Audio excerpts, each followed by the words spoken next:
The return of Steve McBee Sr. to McBee Dynasty. Real American Cowboys marked a significant moment in the second season. After a noticeable absence, Steve reconnected with his sons, Steven Jr., Jesse, Cole, and Braden, during their business trip to Nashville. The brothers, who had been managing the family farm in their father's absence, were in Tennessee for meetings related to their beef cattle operation. A family reunion. The occasion for Steve's appearance was a birthday dinner for Jesse in Nashville. Jesse expressed his happiness at seeing his father again, remarking, "Seeing my dad for the first time in a while is obviously amazing. I miss him and I miss hanging out with him." Steve had been a central figure in the show's first season, but had not appeared in season 2 until this point. His last on-camera appearance was in the dramatic season 1 finale, where he made the surprising decision to step away from the company, leaving the farm in Steven Jr.'s hands after a failed venture capital loan. Past connections and current tensions. During the birthday dinner, Galina Salkowska, the chief financial officer, CFO, of McBee Farm and Cattle Co., and Steve's former girlfriend, joined the group. Their past relationship had been complex, occurring during Steve's marriage to Christy, which ultimately led to their divorce in 2019. Steven Jr. inquired about Galina's improved communication with his mother, Christy, following a recent meeting between the two women. Galina expressed her gratitude, stating, "I am grateful that we had this connection, and she talked to me and is okay with me being around. It's a huge relief for me." Steve added, "Some wounds take longer than others to heal, but I'm glad you guys were able to actually talk, and everybody just basically adult up." Galina then asked Steve about his current activities. He responded, "Trying to wrap up the projects out here, get back where I could be a burr under everybody's saddle again every day." She shared with the cameras that it felt extremely good just to be joking and laughing with him again. Unexpected disruptions. The convivial atmosphere at dinner shifted when Steve began receiving numerous texts. Steven Jr. surmised, "There is only one person who would be texting him off the chains like this, and that's Masha." Audio captured Steve's heated phone call, where he voiced his frustration, asking, "What are you doing? I'm in the middle of dinner with 15 people. You talk about no pressure. This is the most pressure I've ever seen. You need to respect my time with my sons. I haven't seen them for months." He then warned, "Do not come down here. I will see you in a few days. I don't have time for this." Despite Steve's assurances that everything was good upon returning to the table, his phone continued to ring. The next morning, the family discovered that Masha had posted on social media from Nashville, indicating she had traveled from Missouri despite Steve's explicit request. Steve reacted with disbelief, "You're kidding," and when his family questioned how he didn't know she was there, he replied, "I do not know. I did not respond to a single text or call. Are you being serious now?" He recounted her defiant statement. She said, "Nobody can tell me where I can be or where your friends can be." Escalating conflict. The situation escalated when Steven Jr. noticed the window of his truck was smashed, and the boys subsequently discovered Steve's car window was also broken. Cole observed, "Bro, they didn't even steal anything. They just did that just to do it." When Cole questioned if Masha was responsible, Steven Jr. responded, "Probably."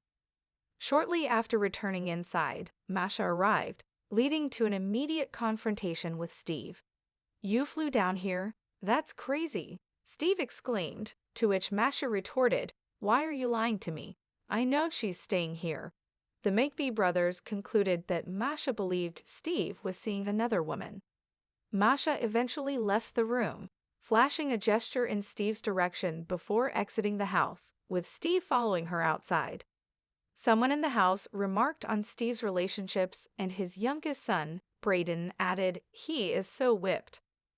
Behind the scenes, Steven Jr. later revealed that his father's reduced screen time this season was due to an ongoing investigation. He explained, "Just out of how delicate that situation is, It's still ongoing, and we're hoping to have it wrapped up here before the end of the year, but just wanted to keep him out of any sort of public eye or anything, just until that situation is resolved. Just to protect him and protect our family. Despite the circumstances, Steven Jr. confirmed that the family continues to see Steve regularly. He makes dinner 4 or 5 nights out of the week, Steven Jr. shared, adding, "Our entire family, including my mom, Christy McBee, is over there at his house. We're all still enjoying family time together. Love and support him and here for him through the entire thing." The Nashville air, thick with the scent of hot chicken and honky-tonk music, felt like a world away from the familiar dirt and diesel of the family farm.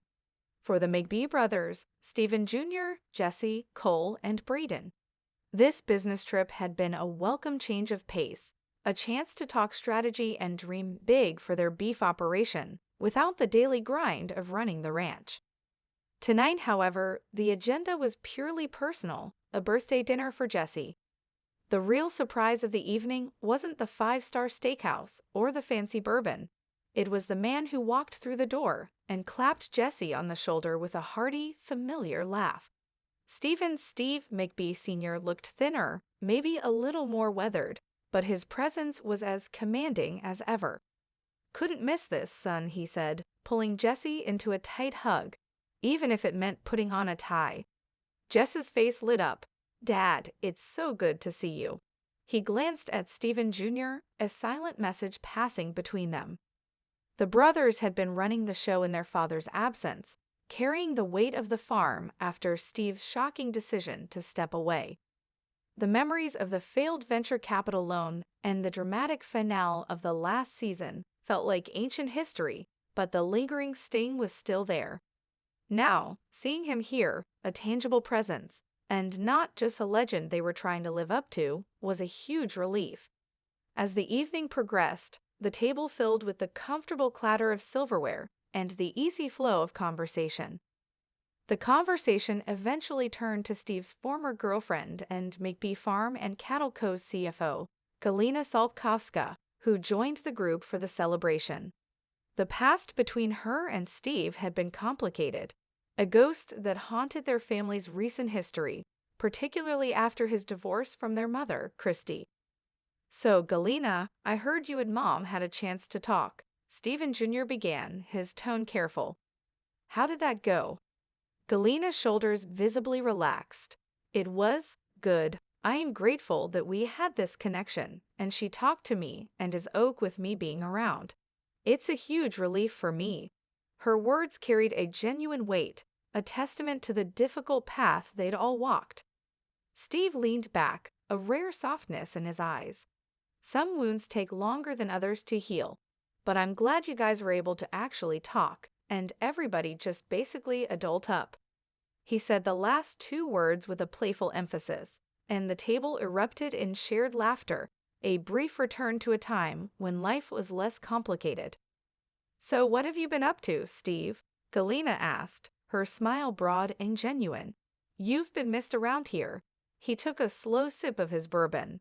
"Trying to wrap up the projects out here, get back where I could be a burr under everybody's saddle again every day." Galina chuckled, leaning toward the camera crew. "It feels extremely good just to be joking and laughing with him again." The conviviality, however, was short-lived. Steve's phone, which had been buzzing with a low, insistent hum, now lit up with a rapid-fire succession of texts. His easy smile vanished, replaced by a deep furrow in his brow. Steven Jr. caught his father's eye, the unspoken thought passing between them. There is only one person who would be texting him off the chains like this, and that's Masha. Steve stood and walked away from the table, taking the call. His voice, usually a booming roar, was a tight, controlled hiss, but the anger was unmistakable. "What are you doing? I'm in the middle of dinner with 15 people. You talk about no pressure.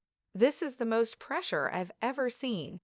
You need to respect my time with my sons. I haven't seen them for months." The phone call ended with a chilling finality. "Do not come down here. I will see you in a few days." I don't have time for this. He returned to the table, pasting a forced smile on his face. Everything's good, he announced, but the lie was as thin as the ice on a winter pond. The phone continued to ring, a persistent, buzzing reminder that the peace was a fragile illusion. The next morning, the fragile illusion shattered completely. Over coffee, Steven Jr. scrolled through social media, his eyes widening in disbelief. Dad, you're kidding. He handed his phone across the table, showing a new post from Masha. It was a photo of the Nashville skyline. She was here. Steve's face went white.